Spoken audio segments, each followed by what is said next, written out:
जी हां, मुंबई में बीएमसी की लापरवाही सामने आई है। अंबेडकर नगर इलाके में एक दर्दनाक वाकया पेश आया है। गोरेगांव में 3 साला बच्चे नाले में गिर गया। बच्चे को बचाने की कोशिशें जारी हैं। मकामी लोगों का कहना है कि कई सालों से नाले में ढक्कन नहीं लगा था। इंतजामिया ने कभी इस तरफ ध्यान भी नहीं दिया।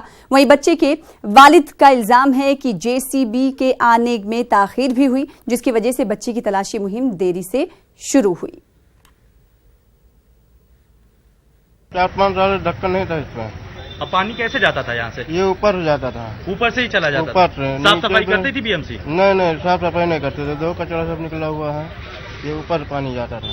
देखिए, कचरा अभी निकाला गया है। ये अभी कचरा, जब ये हादसा हुआ है तब उसके बाद ये कचरा निकाला गया है। और सबसे अहम बात कि ये जो गली है, ये गली जो स्लम का इलाका है, यहाँ से ये बाहर मेन रोड पे निकलने वाला ये रास्ता है। और उसी रास्ते पर जो है ये ड्रेनेज, ये जो है नाला खुलता है, उसके ऊपर कोई ढक्कन नहीं है। निश्चित तौर पर बीएमसी अगर इस तरह से कहती है कि उसमें उनकी जिम्मेदारी नहीं है, तो कहीं ना कहीं ये लापरवाही का उनसे जुड़ा हुआ मामला है। तो बीएमसी की बड़ी लापरवाही सामने आई है और इसी खबर पर मजीद बातचीत करेंगे। रुख करेंगे मुंबई का। हमारे साथ हमारे नुमाइंदे प्रशांत पांडे जुड़ रहे हैं। प्रशांत पांडे, सबसे पहले ये बताइएगा कि बच्चा कब नाले में गिरा और इस वक्त क्या कुछ सिचुएशन है, क्या इंतजामिया कहती हुई नजर आ रही है, क्या बच्चा कहां पर है, इस ताल्लुक से कुछ पता चल पाया? सना, सबसे पहले मैं आपको तस्वीर दिखाता हूं। जिस तरह से आपने कहा कि नाले में जो बच्चा गिरा वो रात के तकरीबन 9:45 बजे का हादसा है। हालांकि जब घर से बाहर वो बच्चा आया और उसके बाद इसी नाले में गिर गया।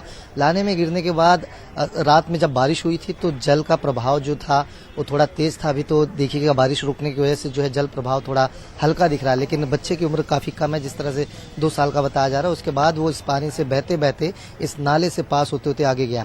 हालांकि जब बच्चा घर से बाहर निकला, लापता हुआ, तो सबसे पहले घर वालों ने ढूंढने की कोशिश की। जब कई घंटों की मशक्कत के बाद नहीं मिल पाया, तब सीसीटीवी कैमरे को खंगाला गया और सीसीटीवी कैमरे में जो तस्वीरें बच्चे के गिरने की साफ हुई, उसके बाद से स्पष्ट हुआ कि बच्चा इसी नाले में गिरा। उसके बाद से जो है ढूंढने की प्रक्रिया शुरू हुई। मैं आपको बता दूं कि आपको जो तस्वीरें मैं भी दिखा रहा हूं, ये वो नाला है जिसका प्रभाव टुवर्ड्स जैसे आगे आगे गया है। उस तरफ से आप देखें तो जो खुदाई का काम है वो जो है यहाँ पर किया गया। रात में सारे नाले को पूरे आगे तक खोदा गया और ढूंढने की प्रक्रिया को अंजाम दिया गया, लेकिन अभी तक बच्चा कहाँ है, कैसे है, ये अभी तक स्पष्ट नहीं हो पाया है, साफ नहीं हो पाया है। ढूंढने की जो कोशिश है वो मुंबई पुलिस और फायर ब्रिगेड की अभी भी जारी है।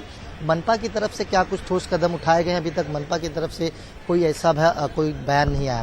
मैं आपको दूसरी तरफ ये तस्वीर दिखाने की कोशिश करूं जहां यह हादसा हुआ था। आप देखें तो आगे चलकर ये नाला जहां से शुरू होता है, जहां पर यह हादसा हुआ था, वो दिखाने की कोशिश करता हूं। आपको देखें तो रोड से बिल्कुल सटा जो गटर है वो खुला हुआ था और बच्चा जब बाहर आया घर से तो इसी नाले में गिरा। और जिस तरह से मैंने कहा कि सारी खुदाइयों का काम आप देखें तो जब हादसा हुआ उसके बाद ये सारे खुदाइयों नाले की गई और यहाँ से जब पत्थर सटाए गए तो ढूंढने की जो कोशिश है वो लगातार की जा रही है, लेकिन अभी तक कुछ पता नहीं चल पाया है। वहीं परिवार वालों का कहना है और जो नज़दीकी लोग रहते हैं उनका साफ तौर पर कहना है कि इसकी शिकायत जो है मनपा की तरफ से कई बार की गई थी, लेकिन कोई ठोस कदम नहीं उठाया गया। आप देखें तो पुलिस जवान जो है भी मौके वारदात पर मौजूद हैं और फायर ब्रिगेड के जो ऑफिसर्स हैं और जो कर्मचारी हैं वो भी बच्चे की तलाश में जारी हैं। मुंबई पुलिस से मेरी बात हुई, उन्होंने साफ कहा कि रात में कुछ घंटों के लिए सर्च ऑपरेशन जरूर रोका गया था, लेकिन अभी भी लगातार उनका सर्च ऑपरेशन जारी है।